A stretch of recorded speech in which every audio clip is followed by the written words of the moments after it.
మన కుటుంబం సంతోషంగా ఒక్కటిగా కలిసి ఉండాలన్నదే కదా అత్తయ్య మావయ్య కోరిక. దానికోసం నేను ఏమైనా చేస్తానండి. ఓహో, రేపు మీరు నేను విడిపోవాల్సి వస్తే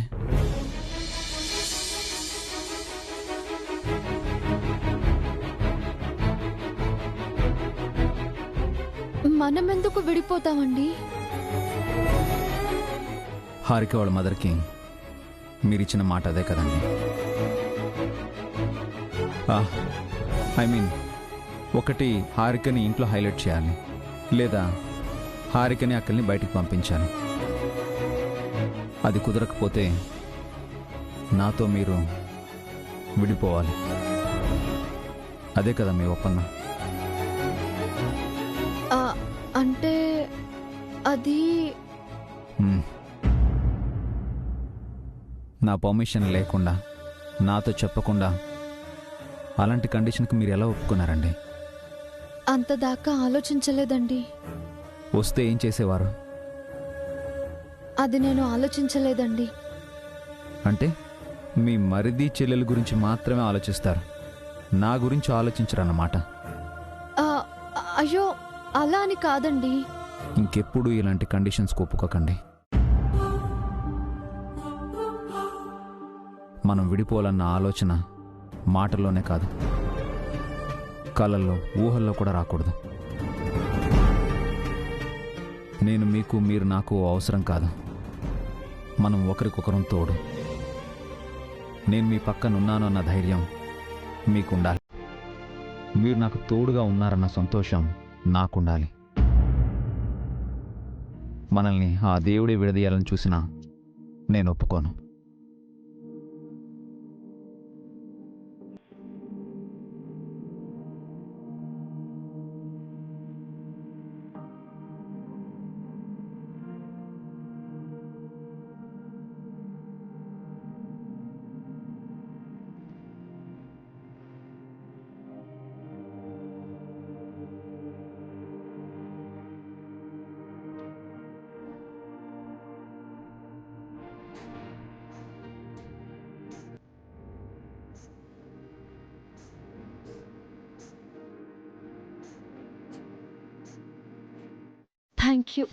థ్యాంక్ యూ సో మచ్.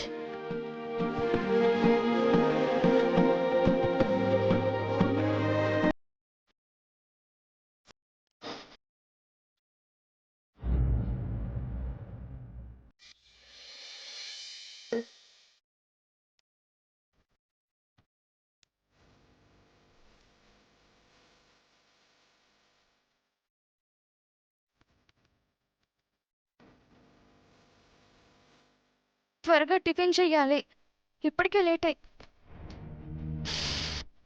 ఆహా, వంటింట్లో నుంచి పొంగలి చేస్తున్నట్టు కమ్మటి వాసన వస్తుందేంటి? వసు చేస్తున్నట్టుంది. నేను వెళ్ళి తనకి హెల్ప్ చెయ్యాలి.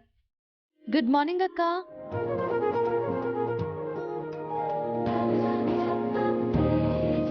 వసు, నువ్వు కూడా ఇప్పుడే నిద్ర లేచావా? అవునక్క, నైట్ లేట్ అయింది. మరి కిచెన్లో పొంగల్ చేస్తుంది ఎవరు?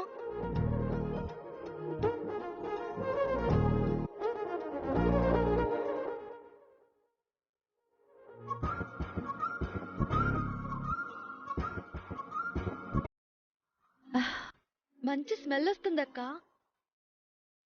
నిన్న హారిక రియలైజ్ అయింది కదా, తనే పొంగలి చేస్తుందేమో. ఏమే, టిఫిన్లు అవి రెడీ చేశారా? అమ్మా, చేసినట్టే ఉందా ఆంటీ? కిచెన్ లోంచి వేడి వేడి పొంగల్ వాసన వస్తుంది.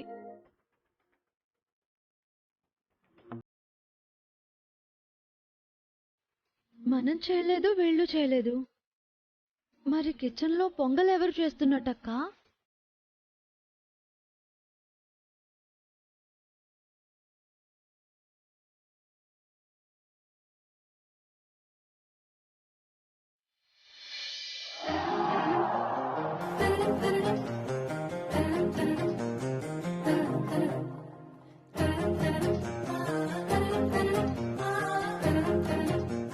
నువ్వు వంట చేస్తున్నావేంటోదినా?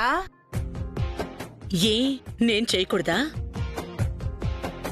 మేముండగా మీరు చేయడం ఏంటత్తయ్యా? ఎప్పుడూ మీరే వంట చేస్తారా?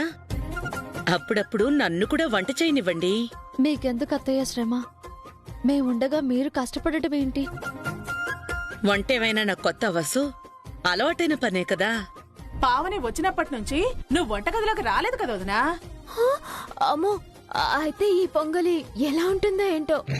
అమృతంలా ఉంటుంది. ఆ విషయంలో మీకెవరికీ ఎలాంటి అనుమానం అవసరమే లేదు.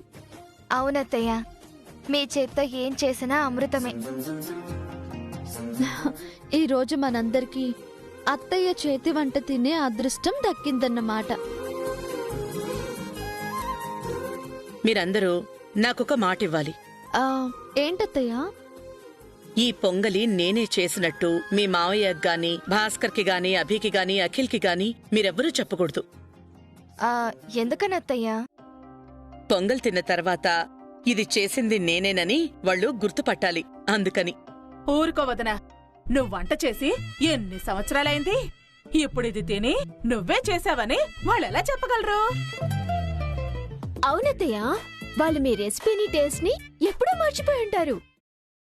భార్య చేతి వంటని భర్త, అమ్మ చేతి వంటని పిల్లలు ఎన్ని సంవత్సరాలైనా మర్చిపోరు.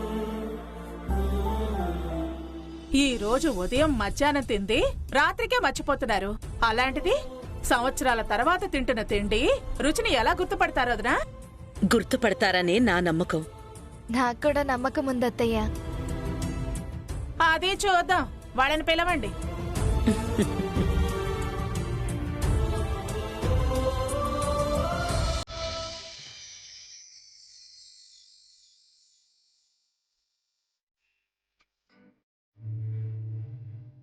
వడ్డించు వసు.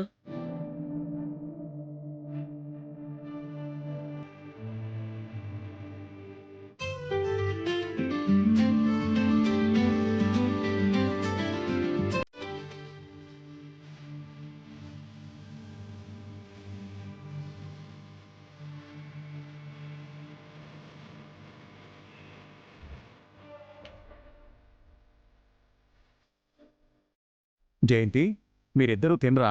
మేం తర్వాత తింటాం, మీరు తినండి. నేను వదినా ఒకేసారి తింటాలే అన్నయ్య, మీరు తినండి తినండి.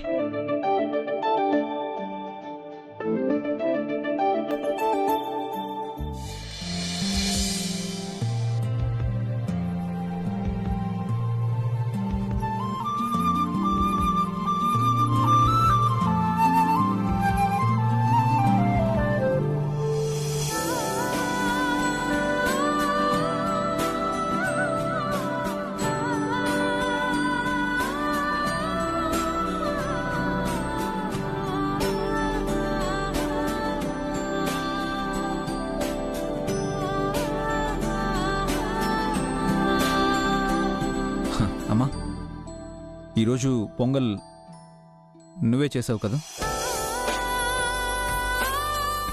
అవునమ్మా, చాలా రోజుల తర్వాత నీ చేతి రుచి చూస్తున్నావు.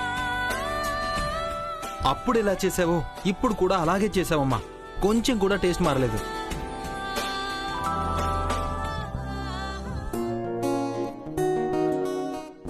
అందరూ చెప్తున్నారు కానీ అన్నయ్య మాత్రం చెప్పట్లేదేంటోదినా? మావి గారు, ఈ పొంగలి అత్తయ్య గారు చేసినట్టు మీకు అనిపించట్లేదా? హబే, ఇంత టేస్టీగా మీ అత్తయ్య ఎక్కడ చేస్తుందమ్మా?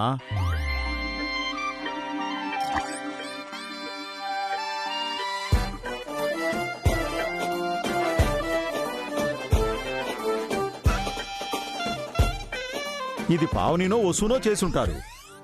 లేదు నాన్న, ఇది అమ్మ చేసిన పొంగలే. తను ఎలా చేస్తుందో నాకు తెలీదా? తను ఖచ్చితంగా చేసుండదు. మీరు పొరపాటు పడుతున్నారు నాన్న. అమ్మకు తప్ప వేరే వాళ్ళకి ఇంత టేస్టీగా చేయడం రాదు. ఏ, పావని వసూలు మీ అమ్మ కంటే బాగా చేయరా? వదిన్లు బాగా వంట చేస్తారు, కానీ అమ్మ ఇంకా బాగా చేస్తుంది కదా నాన్న. మీ అమ్మ వంటింటి మొహం చూసి కొన్ని సంవత్సరాలైంది. ఇప్పుడు తనకు సరిగ్గా కాఫీ చేయడం కూడా రాదు. పొంగలి చేసిందంటే నమ్మాలా? నమ్మకండి. పిల్లల ముందు నన్ను అవమానిస్తారా? మీకెంత చేసి పెట్టినా నేను మీకు లోకువే. చెప్పానుగా వదినా అన్నయ్య నమ్మడని. ఈ పొంగల్ చేసింది అత్తయ్య గారి మావయ్య. మీకోసమని మాకంటే ముందే లేచి చేశారు. తెలుసమ్మా, వీళ్ళు పొంగల్ నోట్లో పెట్టుకొని వాళ్ళ అమ్మ చేసిందని చెప్పారు. కానీ నాకు వాసన రాగానే తనే చేసిందని అర్థమైంది.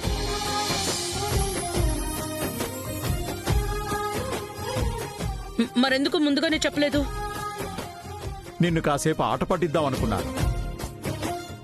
అప్పటికీ ఇప్పటికీ మా మీద నీకు ఏమాత్రం ప్రేమ తగ్గలేదు జయంతి. మళ్ళీ మన పాత రోజుల్ని గుర్తు చేశావు. Thank you.